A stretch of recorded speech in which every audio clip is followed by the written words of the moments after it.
What's up, everybody? It is Wednesday, November 20th, and it is Wisconsin week. We are somehow miraculously and impossibly coming off a fourth straight loss, which has just put me in the foulest of moods of all time. But we're going to work through it. We're going to try to spin some positive vibes for you. We really got to beat Wisconsin. We need a bowl so badly. We need a win. We need something so desperately badly. Shockingly, how we cannot find ways to win. But I'm here with my brother, Andrew. Andrew, how are you tonight on a Wednesday evening of Wisconsin week? Yeah, good. I mean, I'm You're not good. You have to lie. You're not good. No, I'm not doing great, but slowly recovering, going through recovery mode and stuff here. I really hate how much there's been a lot of fans that have just gotten to that kind of like, well, that's what we do, and that's who we are.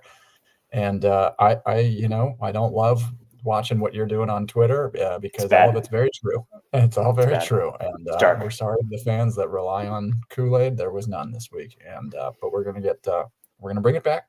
We're gonna bring it back. But I think it's important to do. You got to do like a little catharsis. You got to rinse. You got to rinse. Our way of rinsing is every single bad stat that you didn't want to read today. It's coming out. It's coming out whether you like it or not. I can't. I hit a certain point in the season where I can't just be like, yeah, you know what, we're gonna get him next week. Like at a certain point, you're like, yeah, you know what, actually, Matt Rule has never won a game in November. That is a fact. Jesus. That is like absolutely. That's one of those numbers. You didn't want to hear that. All right, we're gonna spin this first. We're gonna jump in a second. All right, first we're kicking off. Here's the positive news because I've started to get excited about this, and I've even started I got off-season championship gear on. I got Nebraska gear going. Let's get it. I'm excited because we have Christmas is coming up. Pipeline Jerky, pipeline-jerky.com is a great gift to give for Christmas time. We blow up every Christmas time. We need to win really badly or else no one's going to buy anything. But, sales are going to tank. Great stocking stuffer, pipeline-jerky.com. We've got gift boxes. We've got stocking stuffers. We got all kinds of cool stuff coming up for Christmas time. So check out pipeline-jerky.com for the gift boxes. They make great gifts, truly, for the Husker fan in your life, especially for the dads of the 90s who understand what the pipeline is. Check that out. Secondly, I'm pumped about this. We have got some awesome we have put our brains together and created some very, very cool gift boxes for Christmas time as well. All of this is Husker-related licensed theme gear. We got the awesome, it's my favorite hat, this Nebraska Huskers gear. This is the 90s hat that they were selling at the, Colorado game? I think they were selling this hat. We got a bunch of them. We're putting them in the Husker Dad Cave crates. We made a Husker throwback time machine gift box with Tom Osborne's book in it and a 90s hat. We've got Husker Fanatic gift boxes. We've got Herbie Husker golf packages. We've got about a dozen different gift boxes on huskguysstore.com.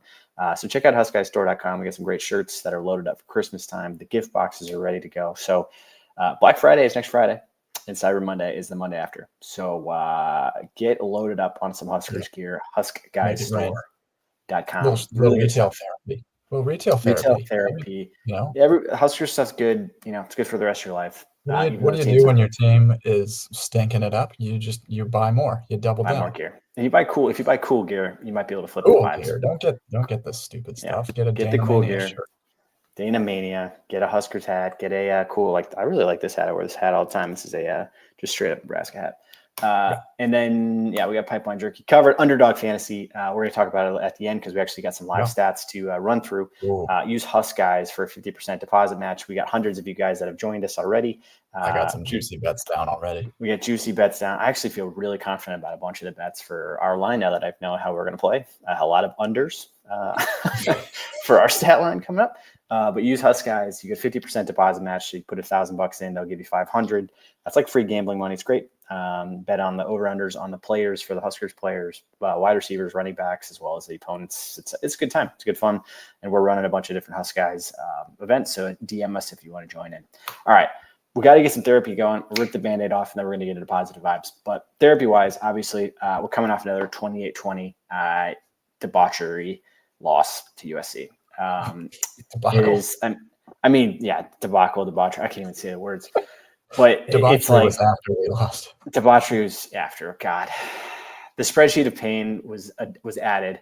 That, you know, it's just like everybody has these like tweets ready. People have these stats ready. It's like we've got the most one-score losses for 1 season, 2 seasons, 3 seasons. I mean, it's 34, 40, 50, 51 score losses in the last like 10 seasons. It's just absolutely astounding. And then the spreadsheet of pain, for those who are not looking at this, like this is a stat that looks at, there have been 36 drives over the last, since 2016, 36 drives since 2016 where we have a chance to tie or win the game. And they've resulted in 14 turnovers, over 10 different quarterbacks, 17 different opponents, and 1 win. So it's 36 game-winning drive opportunities, and we've won 1 time. And this was another one. We drove the length of the field, had the chance to throw and, you know, tie the game. Don't do it. Obviously, there's a pass interference there. We can get into that. That's like super frustrating. But like, to me, there was, and this is where I just like the catharsis of this all is like, this game was lost well before that. And that was a lot more frustrating to me. Like immediately after, I actually turned it off right after the interception. I didn't even get to be a part of like the immediate, like, oh my gosh, there was pass interference on that last play, which there was. It was a blatant pass interference. But like even if they'd call the pass interference, we would have had to score on that play and then complete the 2-point conversion and then win in overtime, which is something we haven't done in 10 years. So like, you know, it's not like a guaranteed victory to do that. But I went back and like rewatched the game and I charted this, and like this is the stuff to me where you could see this, like you can see the 1-score game start to fall apart on us well earlier than the last drive of the game. And you're saying to yourself before it even happens, you're saying like in the third quarter, you're like, if that turns this into a 1-score game, we're screwed. Yeah, and so we're tied at halftime. I actually, and this is what kills me about these games is, what kills me is we're in the games and we're like USC has way more talent than us. Deuce Robinson is significantly better than anybody on our roster. Like their wide receivers are faster, their running backs are faster, but they were not a very good team. That you're like, after that first probably 2 or 3 drives, I was like, this, you know, Mayav is not good. This is not a good quarterback. You know, after the pick 6, I was like, this guy is throwing jump balls, right? Horrible. And so all throughout the first half, I was like, this is not a very good USC team. They're not like that well coached. Their defense isn't that good. And so you're at this 14 point at halftime. And this is where you're like, okay, we're in this game because they're not that good, but also they have more talent, blah, blah, blah. What kills me is then as you enter into the third quarter in a 1-score game, this is where you know, to win a 1-score game, you need to play flawlessly. You need to have a strong game plan. You need to not make mistakes, and you can't have like the refs, you know, but like all of those things every single time, like all go against us. And like the ones I itemized here, there's the fumble recovery in the third quarter, which is a huge break that goes our way. That's a huge break. So you can't this is a game where we blocked a kick and we had a pick 6 and we recovered a fumble. You should win that game. But the fumble recovery, right? Like those are 3 ridiculous things that we did. Fumble recovery in the third quarter. If he, I looked at the replay, I guess he stumbled for the potential touchdown return on the fumble. Like, I guess he ended up getting his finger on him. That's a play. You got to make that play. Like, I hate to tell the defense, like, hey, you need a pick 6 and a fumble recovery for a touchdown, but you kind of do. Because the offense can't score. And so that's play number 1, where that could be 24-21, and instead you kick a field goal, right? That's a game-changing play. You go up 24-21. This quarterback's now had a pick 6 and a fumble return for a touchdown. He's going to be in outer space. Right. Instead, it's 21-20. Not that big of a deal, right? The next one, that was another one that was just like, oh my gosh, was James Williams. This is way late in the game. This is on the game-winning drive. Game-winning drive for USC. They march down the length of the field. They go 80 yards, but James Williams on a 3rd and 10, complete sack, like blows up Mayava, forces the fumble. It like bounces straight up in the air, hits our guy in the face mask. Now I can't even remember who hit him in the face mask. Hits him in the face mask. Yeah. Like he doesn't bat it down. He doesn't knock it out of the air. He doesn't catch it. He doesn't turn that into a pick 6. That turns into, they catch it. Run it for first, or that was the play that got to 4th and 1. Then they ran the option play, which is a brilliant play called by Lincoln Riley. They run that for another 20-yard gain. They score, game over. But that's 2 in a row, right? Oops. And then I guess, and then I went way back. It was Javen. Yeah, Javen Wright. The ball that went through Hartzog's fingers for the USC touchdown. That one was insane. But then the other one was the wasted timeout and the fake punt, which Rule has come out and explained it. I still don't like it at all. But all of these things happened in every one of them, you're watching it and you're like, okay, that bounced off his forehead and he was able to, force the fumble. That happened. They should have, if they had scored on that play, if the ball hadn't gone through Hartzog's fingers for an interception and ended up as a touchdown, that's 3. If he blocks the field goal, then the offense, that's what it was. Sierra Wright blocked the field goal. We went 4 and out on the next drive. Didn't capitalize at all on a blocked field goal. And then the whole debacle with Rule's wasted timeout on the fake punt, where he goes out, calls timeout in a crucial 1-score game. He calls timeout. Yeah, I get it. They were not in the right formation to call the fake punt. Then he brings the offense out there, and they don't do anything. They just stand around in circles. So that to me was the summary of that's a bad coaching call, followed with 3 players not failing to make plays, and then you compound that with holding calls that are not being called and defensive pass interferences, and it's that happens every week, every game for 10 years. That's the stuff that just drives you nuts. 52 1-score losses in 15 seasons. It's insane. Do you know how much sadness that is? I know. I've lived through it. You know how much just hope and that has been murdered? It's truly unbelievable. It seems that we are really good at finding ways to lose. The thing, when Rule talks and when he speaks, we're all about this winning culture and then championship culture and finding that extra gear. And it just seems like when the chips are down, there's still something missing. Nothing's changed from the Frost era till now in that fourth quarter in those crucial circumstances. Nothing. You can't. I mean, I like to think that what he's saying and how they're practicing and the 2-minute drill and all of that stuff, but the results aren't there. And that's what is absolutely eating my soul.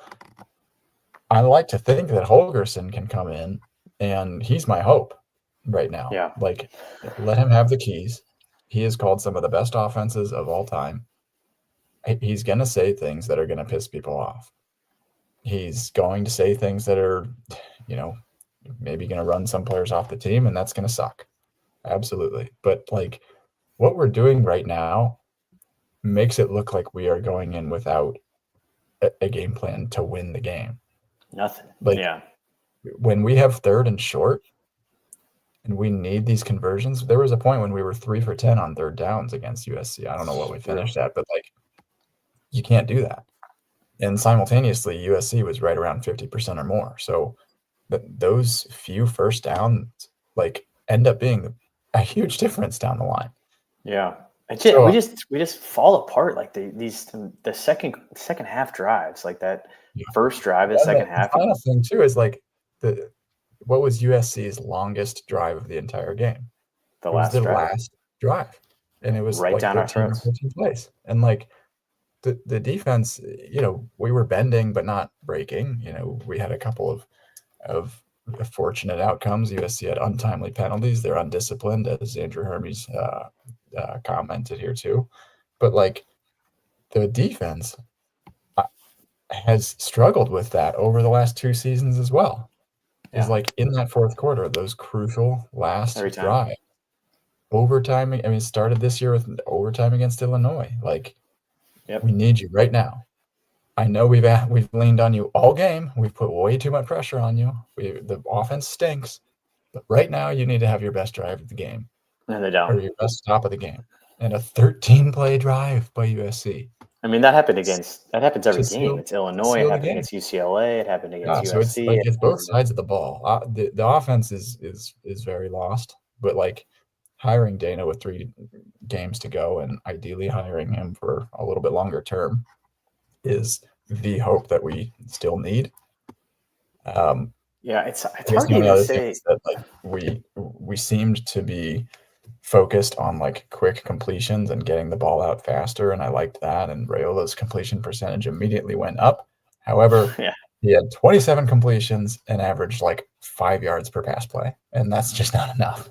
Well, and it's hard to like even figure out which side of the ball is more frustrating because I like the defense. They usually like end up with a more like benefit of the doubt because they make like good plays throughout the course of a game. And even as I look at like the drive chart that's coming from USC, they start with a punt, then it goes pick six, then they scored, then they go touchdown, touchdown. But then our defense goes force a punt, force a punt, force 3 straight punts. Right. So in that first half, we forced 3 punts and we had a pick six, and then we forced 4 punts and a pick six in the first half. Great. You go into half tied. Go into half tied, and and then in the second half drives, force a fumble and the block to kick. So that's like 8 of those drives against one of the a very very good Lincoln Riley coach offense. The They did top great. 15 passing offense up until this game. Top 15 passing offense with a quarterback that had 3,000 yards last year and 5 5-star wide receivers. That's pretty good.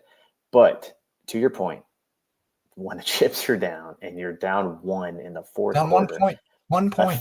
13 play, 84-yard drive for 739 is like right. Like we had them on their 15 or something. Ooh, 84-yard drive. I mean, but it was just hot knife through butter. It was like imagine if you stop them. Imagine if you stop them within their own 20. Right, you're getting the ball on the get the ball, kick a field goal, win the game. Like that's it. Yeah, and that's a killer. But then even I think the offense probably ends up being more frustrating because those second quarter drives, we have the great drive to start with the field goal, and then you go punt, 4-and-out punt, 4-and-out field goal. After the fumble was a 4-and-out field goal, 4-and-out punt, and then 13 play intercept. I mean, those are just terrible drives. 5 straight terrible drives in the second half. Again, chips are down, and they just like freak out. On your point on this is what I was going to ask too. Like, so Jalen Lloyd finally got the ball in the last drive for the first time ever. Yeah. What's been one of the most frustrating parts of this, and maybe Dana will fix it, is like we've completely lost the long ball in any capacity. Like I just think back of even like if I'm going into this offseason and I want to win another offseason national championship, like I've got I don't even have exciting plays to look at all off season, right? Like literally, like if we shift into like the Wisconsin Iowa game, like if we win either of these games, I will have enough content to like carry everybody through to get us to be top 10 next year. But like even Harburg last year would throw a deep ball, and like we would take the defense, take the top off the ball, like anything. But we have this quarterback who has probably the best arm in all of college football, and he never throws deep ever. Here's something that has bothered me with Jalen Lloyd, who I now mistakenly, I guess, picked as my breakout receiver of the year. He has 11 catches on the season. Do you know what his average is per catch? It's like a first down every catch, isn't it? 21.82 yards per catch. Yeah, but don't throw it at him. Now here's what's frustrating. He has not had more than 3 receptions in a game. He has had, so going backwards, USC 1 catch, UCLA 0 catches, Ohio State 1 catch for -1 yards. Thank you. 3 catches against Indiana was his peak. 2 catches against Rutgers. The rest of the games, 1 catch. Actually, against UTEP, somehow he had 0. So he gets a catch per game, but he's averaging 21.82 yards per catch. Like, but I get like this is a guy that's on your roster. He's going to get open. We have to find ways to get your playmakers the ball. I don't even know if he has to get open, but like once a game, just let Rayola let it rip and throw it 70 yards. He's literally a track star. Like, he's the fastest player on the field. Let him absolutely launch it. Because like other than that, the whole offense is just these weird checkdowns. It's like check down, quick slant, check down. I'm like, he's got a bazooka. Yeah. And we're just doing like check down, sack. Like it's just it's a clunky offense, and like our ability to push the ball down the field was our strong suit in the first month, and for the last 2 months it has been our weakness. Well, and And here's, I that's mean, so the main thing missing from the offense. Like leading up all the way through the Illinois game, we felt very confident that like with one throw, Rayola could change everything. yes. And right now, because we don't have a run game either, we have said, okay, then what's Rayola going to do? And if the answer is check it down to your running back, our running backs had 9 catches. Our running backs had 1/3 of the catches against USC. We had 27 completions. Our running backs had 9 of the catches. And like that's good, I guess, if you're, Woody Marks taking it like all the way down the field. But if you're taking it for a couple yards at a time, it's just a little completion, and it's like, you might as well run it for 3 yards instead of throw a completion for 3 yards. I don't know. Anyway, Well, I think back to your Dana point in the beginning, and this is where like, he's going to have to show something in the next 2 games to get people excited. Otherwise, it's like kind of more of the same. But like his press conference was going viral like crazy because he was kind of the first one. He's like the first one to come in and say what we've been saying all season. Sure. He's like, what is this? Like, he was disgusted. You could totally tell he was like, yeah, like, I mean, he had a bunch of viral quotes. Like one of them was, make sure I have got it right here, but he said, he's like, I looked at the wide receivers and I was like, you guys are big guys. Why are you not blocking worth of crap on the perimeter? It's embarrassing, right? Like that's a great quote. And that's true. Cause it's like, and maybe you need a seasoned guy to come in because they're not listening to Satterfield, and Satterfield lost the locker room, and Holgerson comes in and is like, dude, Jamal Banks, and Banks is the worst perimeter blocker of all time. So is Nair. They're both terrible perimeter blockers. And maybe he comes in and is like, what are you guys doing? Like, why are we not blocking the perimeter? But he also said, he's like, we've got running backs that can't make anybody miss. We've got wide receivers that don't block on the perimeter. And he said, we have wide receivers that can't get open on man coverage. Yep. We've been saying that all season. And so for him to come in is like kind of validating, being like, yeah, duh. We've like, but also like, what can he, I think we're naive to be like, oh yeah, he's just going to come in with a magic wand. Like he went 4-8 last year at Houston and got fired. So it's not like he's like he isn't a miracle worker, but can he like go to Texas and get us some talent? Like, can he bring back some of that magic that he had for all of his great offenses? Hopefully. Hopefully he sticks around. Like, we don't even know if he's going to be here next year. Nobody knows what's going on. I know. So here, like the obvious positives of bringing in Dana are that you get somebody that, I mean, for those that like were unaware of him historically, he's a disciple of Mike Leach, who was kind of an outspoken guy. Dana Holgerson also does not really hold punches, and some like that, some do not. What that's going to lead to is, you hate to say it, but there probably is going to be a little bit of divisiveness in the locker room. Like there's going to be some guys that don't take well to what he's saying. Like there's going to be some guys that hear what he just said in the press conference. Malachi Coleman, the news broke today on Twitter. I don't think it's like widely publicized. It's not official yet. I don't even know if it's official, but the rumors are that Malachi Coleman's leaving the team. And that is a guy that is out Lincoln dude. He's a homegrown kid, super involved in the community. The timing of it is suspicious that like Holgerson comes in and 1 week later, this guy that had waited all year was, is redshirting, which was a suspicious decision, I guess, as is. I didn't honestly love it because I think he's a playmaker and I think he could have been out there, but he got jumped by the transfers that came in. He was biding his time on the bench. And if he's transferring right away, you just wonder who's going to be following suit. I mean, he was hurt for half the season, but yeah, it's not. You can't. Yeah. I mean, the plan since August was to redshirt him like that. Yeah.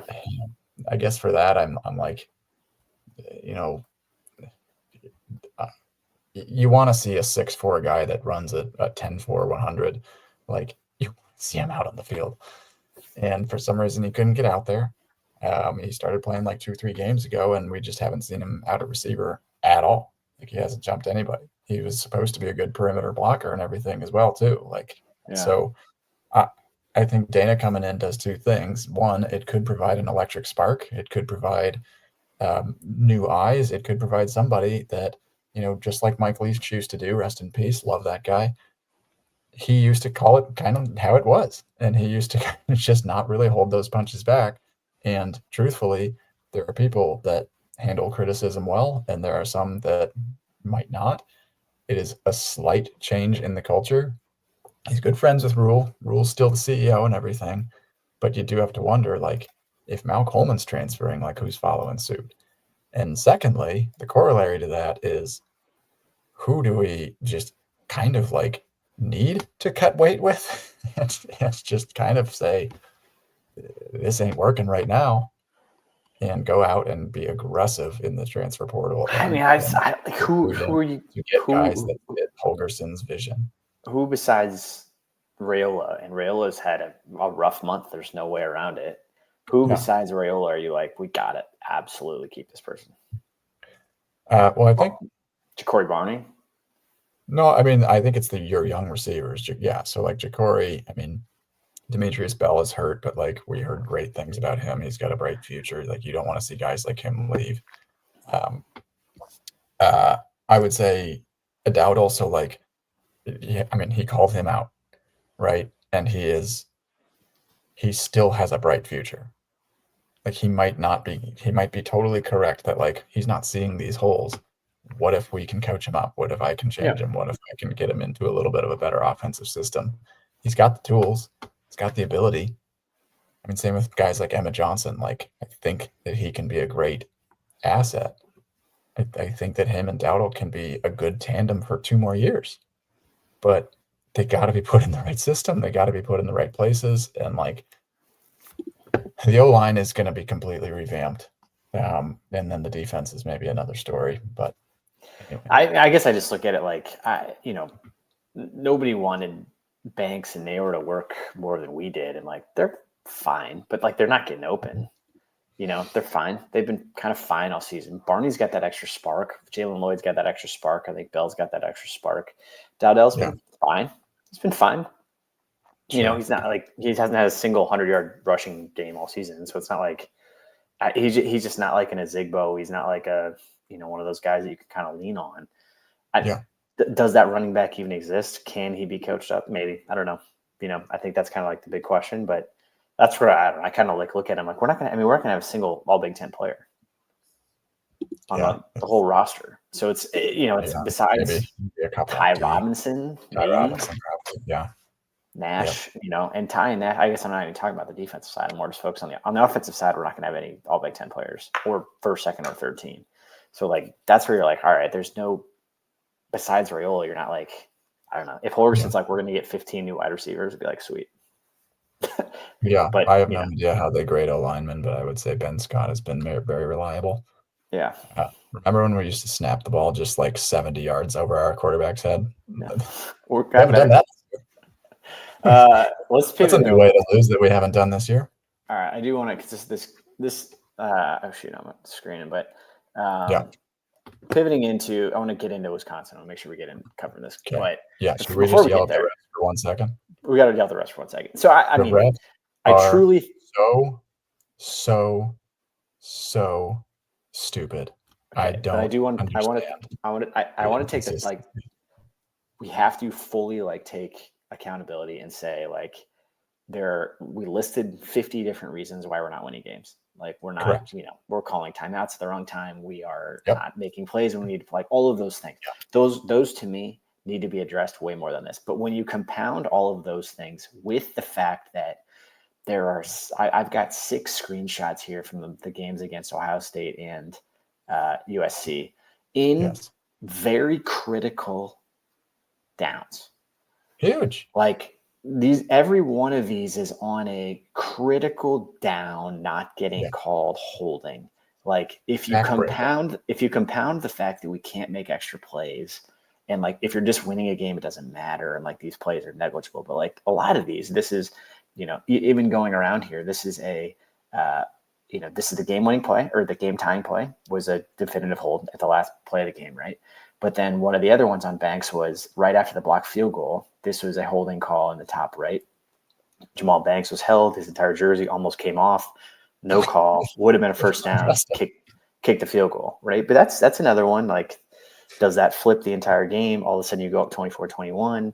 and then the Ohio State game, there's about a half dozen of those, which maybe we never win that game. I don't know. But like when you're getting on these third down calls that are the difference between your drive continuing and you being in a position to score or put up points or punt, these are big plays. Yeah. And that to me is like, that's been hard to like stomach, is like a team that really needs like a lot of breaks to not only get no breaks, but to have negative breaks is like killer for this team. Yeah. It's just that little extra that it's like, we really, really, really need you guys to be calling a clean game right now. Like we just, like at a minimum, don't screw us. Like that. Well, and that's just, like, just like maybe a little, but like evenly. I don't know. Like a couple bad calls for them, a couple bad ones for us. Like that's, we'll take a wash. but even it's like even good like Lord, you man, you call the mugging at the end of the game, and then we Yeah. still don't score or we miss the 2-point conversion. Fine, we lost the game. We didn't win. But like when your players get mugged in the end zone, it's like, oh, you just gotta see it. You just gotta see it. I mean, like these are points being taken off the board, and it's just like it's annoying to me that the story can even become about the refs at all. yeah, Like we don't need another outlet to just express our pure Husker corn-fed rage. Like we we need to be focused on Rayola can't hit open receivers. We need to be focused on our running game is very inconsistent. We need to be focused on our defense can't seem to get off the field in critical situations. I would love to leave the refs out of the conversation. I would love to just have one game go by where we're just like, yeah, we're just frustrated with ourselves. But like, then you just throw this extra little bit in there and we're like, God, man, like, yeah. it's Well, it's another like, game. it's just like if he's even if he's had come on It's like a first problem down. around the entire league. Like Yeah, it's it's not everywhere. even just us. It's Yeah, I mean, I'd crazy. say Andrew It's like Hermes coming in Pac-12. here. Andrew Hermes coming in saying the officiating around the league has been garbage. Miami should have 3 losses, which I agree with. Big Ten seems to be the worst Yes. offender this year. I Yes. agree. I mean, I think it's been trash. Yeah. Let's pivot. Let's. All right, the refs are done. They stink. Hopefully, then it doesn't fall apart again. They're going to bring Let's. their best to Lincoln this weekend. I So just know they're sending their best. we got Wisconsin coming to town, and Wisconsin. I struggled with this of like, even in the pregame pod, it's like as you're trying to pump as much Kool-Aid into the universe as we can. Like we have not beat Wisconsin since 2012, which is insane. 2012, the year that we beat them, we then went to the Big Ten championship, the game that I was at. I don't think you were not at that. We lost 70-21. It was like the worst game of all time. And we haven't beat them since then, which is insane. Like they literally just broke us. But I will say that I started looking at the games, like the last 3 years, we have had I looked at the ESPN like trajectories, like we've been 80% plus chance to win each of the last 3 years. And they've resulted in pretty standard backbreaking Huskers losses, just devastating, right? Where like last year, game-winning drive ends in a field goal with 4 seconds left, but we had the chance to game, if we'd scored a touchdown, we would have won the game, lost in overtime. 2 years ago, we had a 14-3 lead. Trey Palmer had 2 touchdowns. We were in complete control of the game late in the fourth quarter, gave up 2 touchdowns, or a bunch of field goals, lost 15-14. And then in 2021, we had the game-tying touchdown with 6 minutes left in the game, and then they marched down the field and scored like right after that, 35-28, lost 3 straight one-score losses. But this Wisconsin team is in an interesting spot because, and I kind of did the same thing I did last week, or I listened to the USC podcast. This team is in the dumps.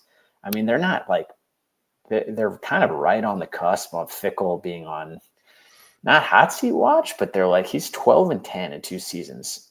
And I think what's rules 10-11 or something, 10-12, and he's 12-10.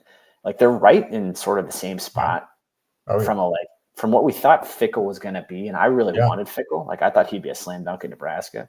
It's kind of peculiar for them. They just fired their offensive coordinator this week, Phil Longo. They're in a precarious spot. They've lost 3 straight games. So it's definitely not the like Wisconsin of old. This is a team that's 5-5 right now. They just lost to, the hard part is they just lost to Oregon, who's the number 1 team in the country, who they should have beaten, which is not great. But then they lost to Iowa before that, lost to Penn State. So they've got 2 losses to top 4 teams in the last 3 weeks. but they got boat raced by Iowa. They also have losses to Alabama, and they also got crushed by USC. So, I don't know. What do you think of these guys? Like the Wisconsin fans are pretty down on the team. They're down on the offense. They're kind of down on Fickell. And like this fits into the category of like, God, if we could just get it together. Take it. Oh my God, just take it. Like, holy cow. Yeah, my entire mentality has changed as the week has gone on, because like right after USC, I would have just been like, there's no way we're winning another game. But then the Lord has gifted us a team in complete turmoil. Phil Longo getting fired, 2 games left. I was just reading through Pick Six, so just like to back things up for like where Wisconsin is at and where they've been. Their first year under Fickell was also kind of traumatizing. They also were 5-5 at a point last year. Mm-hmm. They're 5-5 right now. Yet again, their fans aren't seeing any signs of progress. They're not scoring in the course of like this last month. They were the 8th most run-heavy offense in Power 5 in 22. In 2023, they swung to the 18th most pass-heavy play calling offense.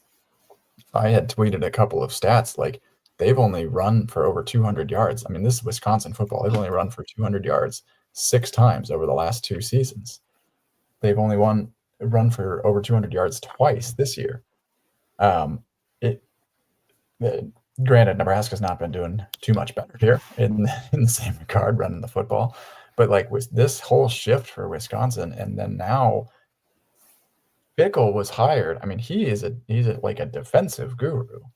And Fickell, I understand, might be calling the offensive plays this week.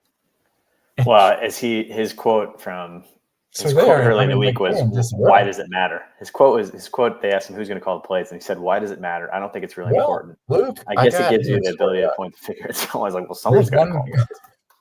Someone's got to do it." Anybody that knows the name Satterfield can tell you why it matters. It matters. I think it matters. Like, I think you kind of matters a little. You have somebody. It matters a little bit. Somebody's got. It's like the quarterback standing out there. Is just no one got like? Is just kind of a bunch of people yelling at him? Like, what? Oh, it matters.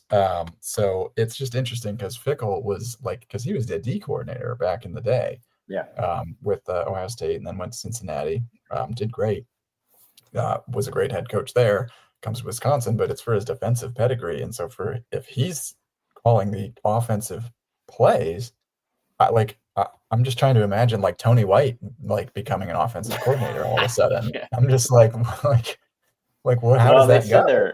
They said they're going to have. I'll have to pull up the name. They did say they're going to have.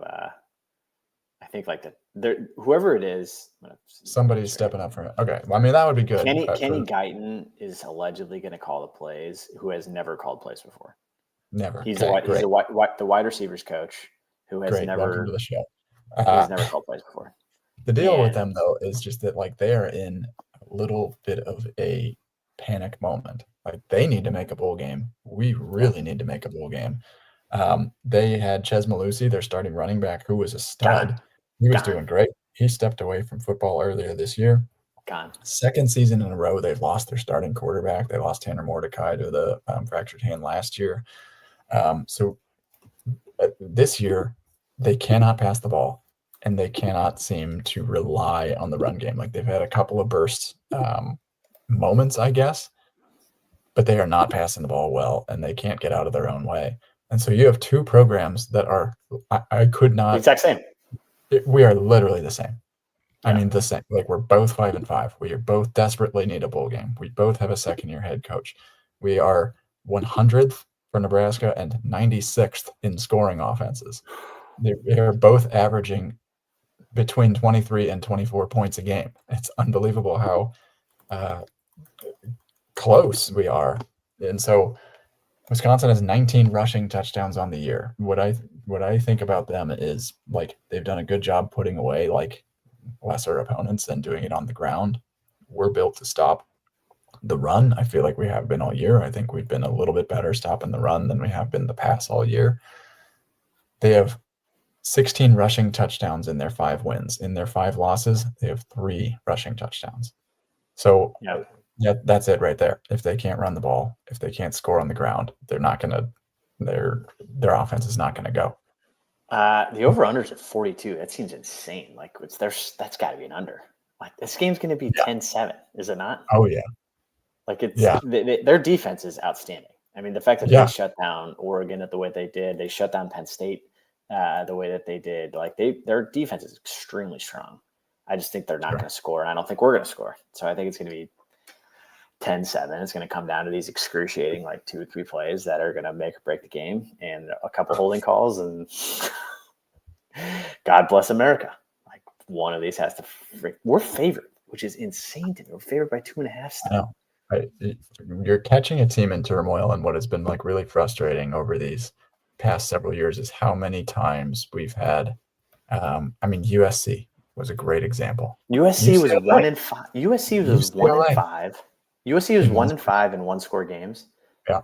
Like they were ready to lose that game. UCLA had lost 4 straight games. USC Yeah. had lost 4 of 5. These guys have lost 3 straight. Like we were like, These teams are reeling and they're on the ropes, and all you need is that knockout blow. And like, we've got to find a way. Like, who is going to be the one that steps up and makes that play and makes it happen? My thoughts are this: like, well, we can start like actually getting into kind of our overall breakdown. So, our running game versus their defense. Their defense probably wins that battle. Our passing game versus their defense. Good defense, solid. Raiola needs to step up. I think we have been scared to criticize him, and it's fine because he is a freshman. I get it. But we are, what, game number 11? 11th time starting. It's still a freshman, but it's not so new anymore. He's there has been 2 plays every game where you are like, you got to make one of those, and that's all it would have taken. He had Banks wide open against USC. Wide open. That needed to be a touchdown. He had everybody's pointing to that Liebentritt in the end zone versus Illinois. That's a win. Yeah. It's a bowl game. Yeah. Right there. Missed a bunch Either of those plays is a bowl game right there. He's what's like, it's hard to like put pressure on the kid as he's a freshman, he's 18, like he's super young and all that. But now, like if you're a superstar, you got to live up to it. And the fact that like I'm looking at the underdog numbers right now for him of his over/under set at, or his higher or lower is set at 201 passing yards. Under. But under. It's guaranteed. But what's killing me about him too is like I even think back to Adrian Martinez of like the last freshman we had starting, and Adrian was putting up 350 yards a game every game. Like his issue was like backbreaking turnovers, backbreaking like things, but it was like he was electric. Like Dylan's going like kind of the opposite, or like remember like so Adrian's first year we finished 4-2, and it was like, oh my God, this guy's gonna win the Heisman next year. This has gone the opposite. Like those last 6 games for Adrian's freshman year, he was averaging 300 yards and 4 touchdowns every single game. And he was fast. And he was doing all sorts of stuff. And you're like, God, if this guy just has another year in the offense, it's going to be unbelievable. For Dylan, you're like, I mean, God, he was good against UTEP. I'm looking at, so it's over under at passing yards at 200. He's gone 198, 177, 152. Like, I mean, he's these are on 38 attempts. Like 38 attempts, you can't complete 200 yards passing. It's brutal. Yeah, 5 yards per pass play was his average against USC, and like that's insane. That's what your running offense should be doing. 5 yards a run. Do you think higher or lower 1.5 passing touchdowns? Lower. I think that we are like we love to pound it in with Dowdell, and we have no like red zone offense at this point. I would love to see. So I will back it up and I will say, like, my hope for Raiola is that we completely buy into whatever Dana Holgerson is selling and just let that man cook. Like I don't care what he's saying in the presses. I don't care what like the man knows how to coach offense. Let him do it. Yeah. And let him put points on the board. And that's my hope for Raiola. And until that happens, though, like, we haven't seen the proof quite yet. Yeah. So if he goes under on passing yards, under 201 on passing yards, passing touchdowns at 1.5, probably lower than that. Rushing and receiving touchdowns at 0.5, definitely lower than that. He's not going to get a rushing touchdown. And higher or lower than 0.5 interceptions, he probably has another interception. That's probably that one. I think so. Yeah, I mean, he's had a rough month. Wisconsin I think they've only had 4 interceptions on the year. Oh, really? All right. So, okay. That gives me some hope. Like, not exactly ball hawks taking it away every single game. Okay, so rushing game, and you said rushing our rushing offense versus their rushing defense. I don't feel great about. Yeah. Dowdell at 45.5 rushing yards against their very stout defensive line. Yeah, so higher or lower? I would have to say lower based on their performance against Oregon. I'm looking now, and they allowed Oregon ran the ball 40 times. Out of their 70-something plays, they ran it 40 times for 136 yards, 3.4 yards per carry. If we ever go over 100 yards, we are normally doing it by committee. Gosh, I'd have to say that probably is an under for Dowdell at 40-something yards. I think it's under. I mean, he went 52, 61, 60. Let me give you the asterisk. Game before that, Iowa beat the crud out of Wisconsin on the running game. Guess how many times they passed? Oh, I don't even know. Wisconsin 20. Iowa ran the ball 54 times on Wisconsin. Oof. For 329 yards. Oof. 6.09 yards per carry. So that works. That gives me some hope. Guess how many times they passed? 10.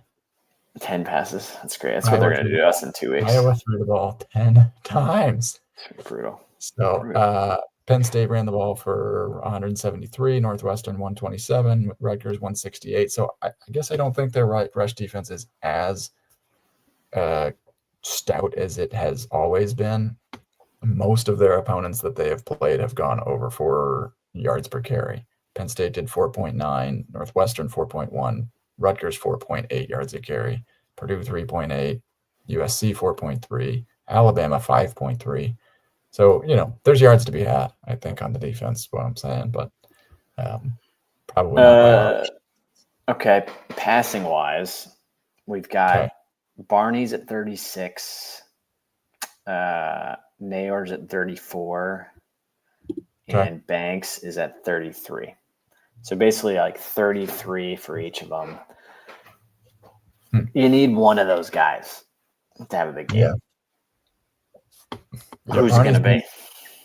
Barney's been reliable. Fun fact, Ja'Cory Barney now leads the team in receptions.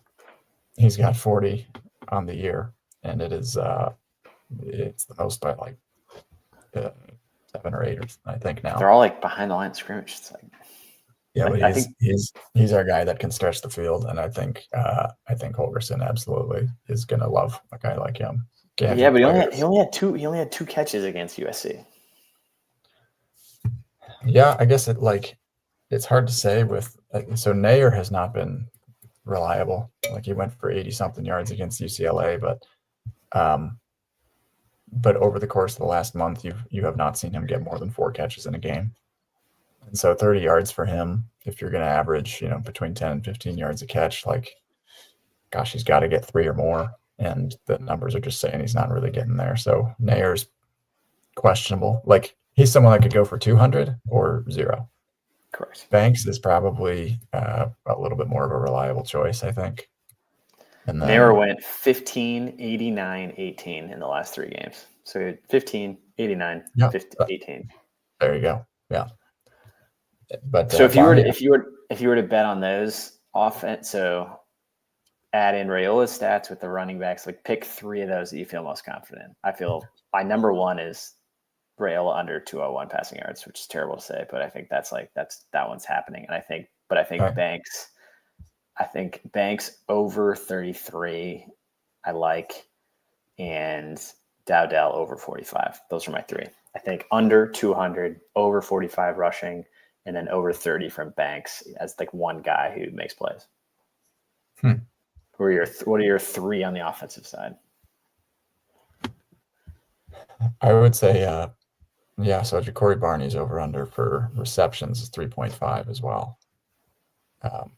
That's a good one. So I would take the 36.5 receiving yards for Ja'Cory Barney. He's just like, he's got the ability to do that in his first touch of the game, you know? And the rest of these have just mainly kind of been possession guys. Nayer's too volatile. He's up and down. And then Banks, I would say Banks actually, that's a pretty good one. 33.5 receiving yards for Banks is like, my goodness. That one feels good. You better be getting to that. We're not winning if he's not getting there. Well, those are definitely like the winning and losing stats. So give me Banks. Give me Banks. Give me Barney. Give me the under overall. I also kind of like, actually, this is an interesting one. John Hole at 2.5 extra points made. That really gets down to like, are we going to score 3 touchdowns? And 1.5 field goals made. Will we score 3 touchdowns? Not on offense.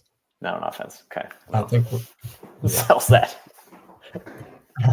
Like, I could see us beating 20, but Nebraska's not scored more than 28 points on a Big Ten opponent. It is hard to see us facing one of the best defenses we've faced all year suddenly turning the tide on all of this. Yeah, not great. All right, but on the Wisconsin side, someone talk about so Braden Locke. We're going to start. Not good. He's not good. Braden Locke stinks, which is great. You know why that's great? Because we only beat bad quarterbacks, and the quarterbacks Nathan Kaliakmanis and Hudson Card are so stinky poo-poo that they. The bad news is Braden Locke is a backup quarterback, though, and backup quarterbacks usually get their first wins against us. Jesus, this is morbid. But listen to his stats for the last month. Like this is what gets Phil Longo fired. 12 for 28 passing against Oregon, 42.9%. 15 for 29, 51.7% against Iowa. 22 for 42. They threw the ball 42 times against Penn State for 52.4%. And then 14 of 24 for 58.3% against Northwestern. He has only surpassed 60% completion rate 2 times in his 8 starts, I believe. 1, 2, 3, 4, 5, 6, 7, 8 starts. He has only passed 60% completion 2 times, and it was against Purdue and Rutgers. His average yards per attempt, he has only gone over 10 yards per attempt. Actually, he's only gone over 9 yards per attempt once, and that was also against Purdue. He's only gone over 240 yards passing 1 time. That was also that game against Purdue. So I like where we're at there. I think that we can keep up with their receivers. I think that he is struggling with his accuracy. He is very interception prone. He has a 9 touchdown and 9 interception ratio, 9-9. And he does not have, or he has 1 game in which he's thrown more touchdowns than interceptions. 1. And that was Purdue. And he had 3 touchdowns in that game, but 2 interceptions there too. If you're not accurate, you're not accurate. And that's not like, I mean, he was in 2023, he completed 50% of his passes, and this season as a whole, he's at 55. Like these, you know, if you're not accurate, not accurate. That's like the old Mike Leach thing is like, if you're either accurate or not, you're either like a kid that can complete a pass or you can't. And he appears to be on that inaccurate side, which is great for us. He was a transfer. I guess I'm like looking it up. He went to Mississippi State originally and then transferred in 2023.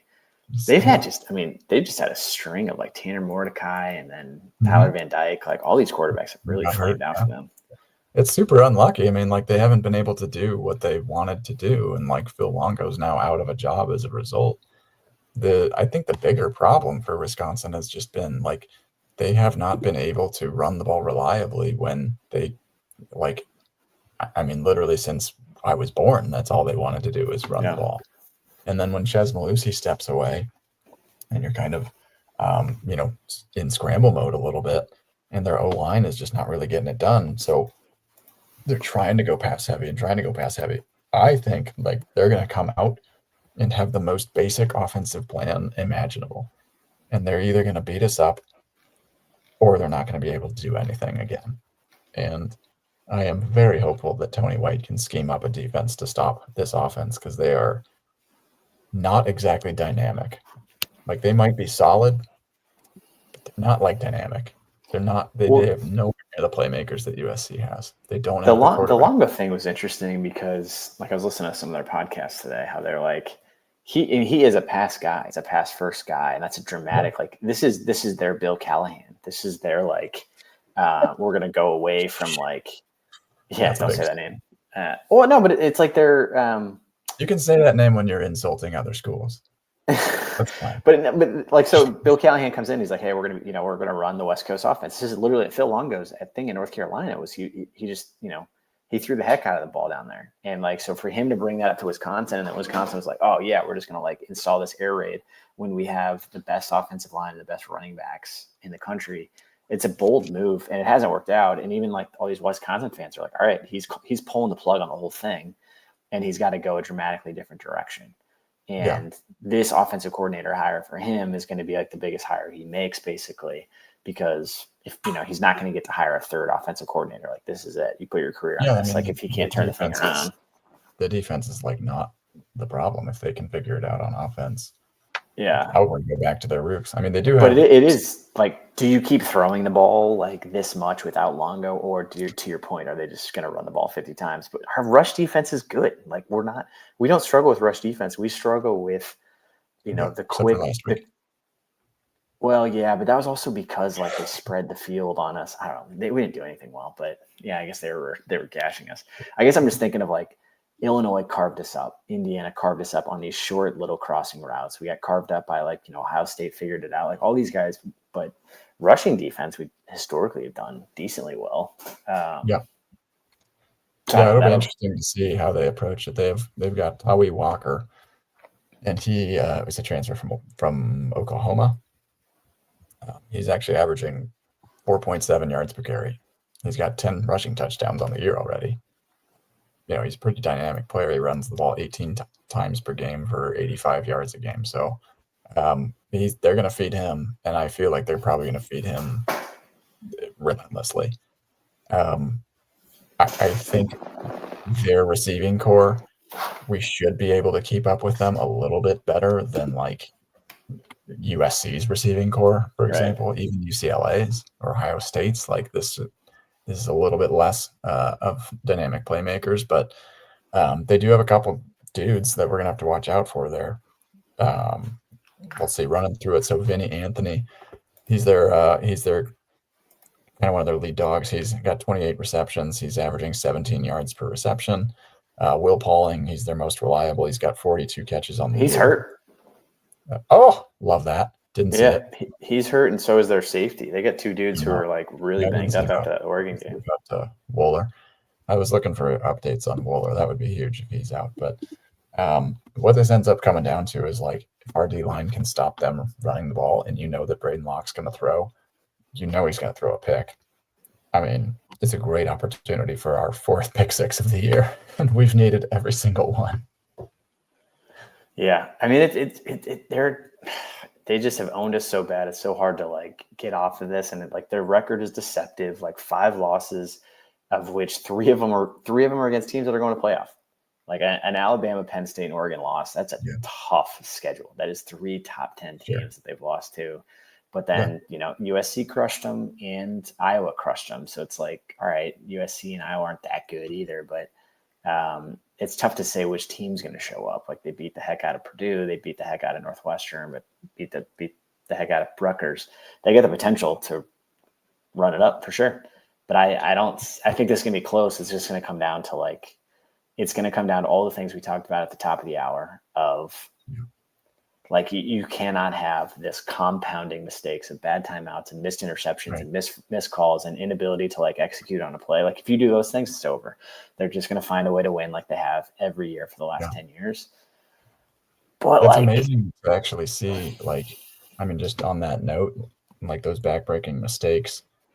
If I had to pick one single thing that we've been, I don't want to say vastly improved, but slightly improved at, it's our turnover margin.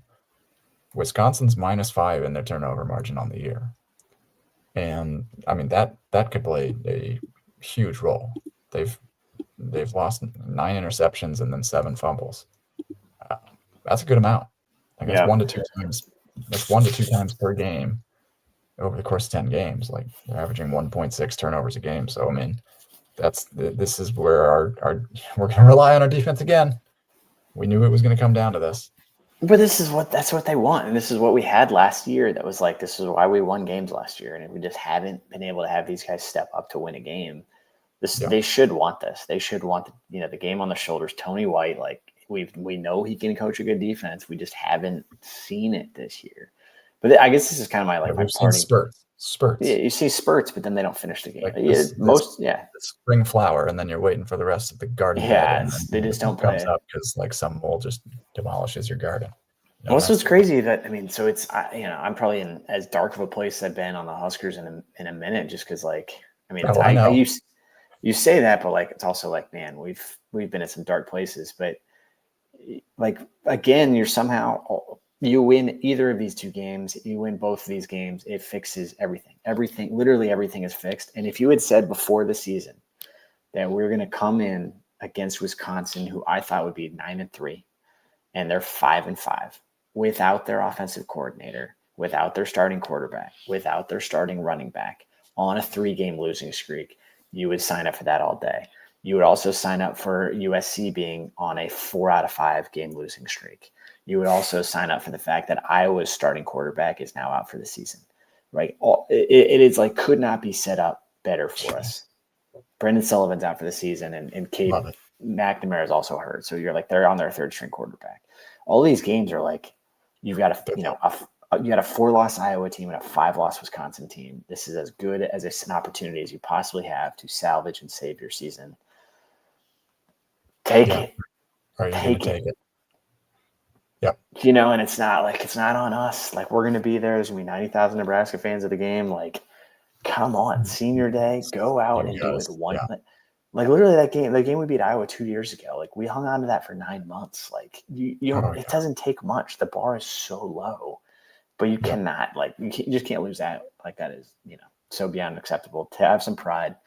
I guess that to me is kind of like my parting thought of like, you got like, it's set up. Yep. Everything is like, I mean, the fact that we are, after this last month that we have had, the fact that we are favored in the game is nuts. Bananas. It's crazy. Nuts. I mean, that just tells you like bettors and Vegas being down on Wisconsin is, I mean, it's a scary bet. I don't know if I'd recommend taking the bet, but it's the fact is it's a team in turmoil. They no longer have their offensive leader. They already had a crappy offense. They've got a new guy calling plays. They haven't had an identity all year. We know they're going to play solid defense, but we know that our defense is also our team's advantage. So this is going to come down to like, which offense has a dude step up? And I trust Raiola over Braden Locke. I think I trust our receivers over their receivers. I think that, running back wise, Tari Walker is probably better than anybody that we have. And so, like, can we stop the run? I think so. I think we're built to do that. I think our D-line's built to do that. What will continue to be the most it's gonna be a one-possession game, and Jesus Christ, can we get the monkey off our back? What will continue to be the most confusing part of the season, no matter how it ends, is the game that we were at, the Colorado game. We absolutely dominated start to finish.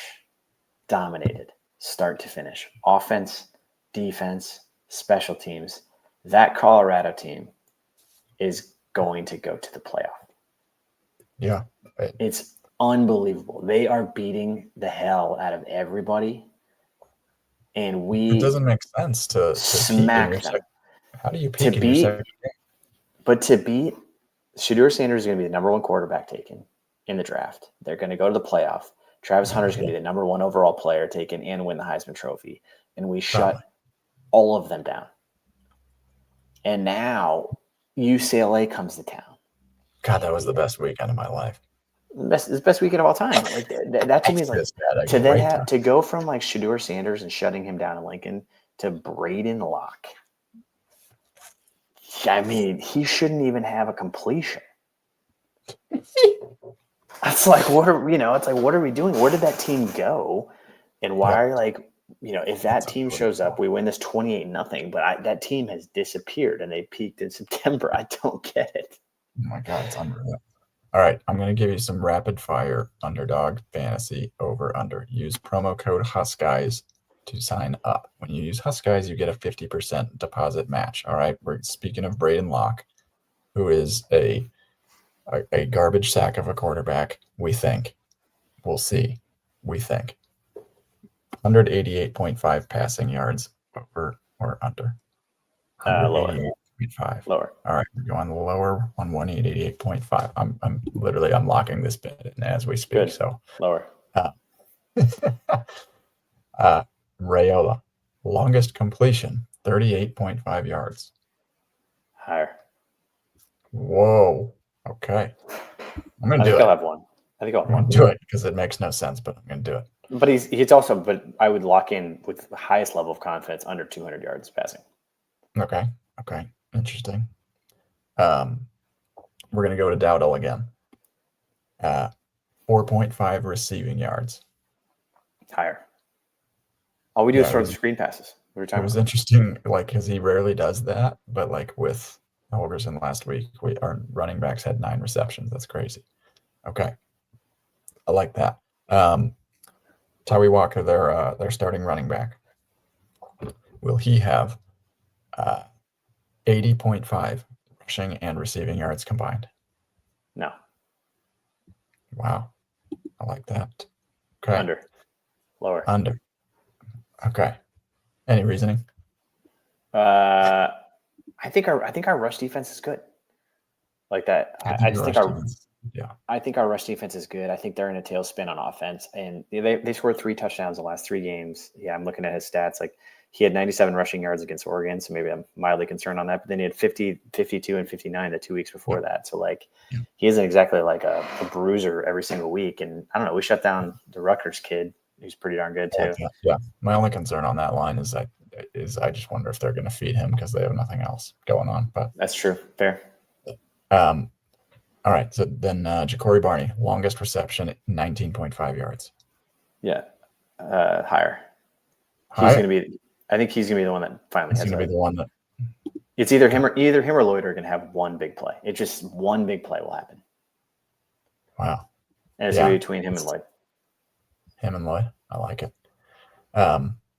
So Pauling's hurt, right? We, I guess, went over that. Hopefully he misses the game. I hope he recovers. Hopefully. I hope he recovers. I hope he recovers. He's a really nice guy. I hope he recovers. I hope his family has a great holiday.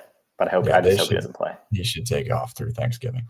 Okay. Vinny Anthony, he's their other dog. 40.5 receiving yards for their leading receiver. He is their highest at 40. Yeah. I mean, Will Pauling is on underdog, but I'll give him higher only because if the quarterback's gonna get desperate, Locke will get desperate and he's gonna look to his guy. 40 is a very small number, so higher. Okay. And then the final 2 for our guys that are on underdog fantasy, use code Husk guys. Pedoni. This one's a tough one. We've got a couple different ones to choose from. So don't believe he has scored yet, which is interesting. He's due. You got a multiplier of 2.7 for a touchdown, or you can take him at a 1.0 multiplier for 25.5 receiving yards, or longest reception 14.5. Yeah, I like the touchdown. I would take the touchdown only because he's due for a touchdown, and that feels like this could be big money. That'd be fun. But the yards I don't like. I mean, he had 2 catches for 9 yards last week, 4 catches for 16 yards against UCLA. Yeah. And Ohio State, he had 4 for 55, but he seems to not be in the Holgerson offense at least. One game sample. But yeah. One game sample. Yeah, but I mean, he's kind of been like that all year. He's he either goes off or not. But okay, and then last one is John Hull. We mentioned him earlier, but So I like doing the 5.5 kicking points. So, Yeah, obviously field goals 3. that's a field goal and 2 extra points, right? Yeah. Wait, no, 3 extra points. Right. Yeah, you'd have to go over 5. Yeah. Yeah. Ooh. So 3 and 3. That's yeah, tough. I like that because he might kick 2 field goals. Mm-hmm. I don't like 2.5 extra points made. I don't think we're gonna score 3 touchdowns. 2 field goals and an extra point. 5.5 kicking points. I mean, you really like calculate that out. 2 That's field 2 field goals goals. and an extra point. No, it's only 2 field goals. Or so, Jesus, my math is so bad. 2 field goals. 2 field goals. You got to take higher on that one. Yeah, I think because that's terrible because that means we're gonna have 2 field goals, but I do not feel like we're gonna have 2.5 extra points made. Yeah, unless we score on defense, maybe. But I think we're good for 2 touchdowns. All right, I like it. I'm playing this. This is gonna get me. I gotta look at where we are at on this bet. I put this all in. I am looking at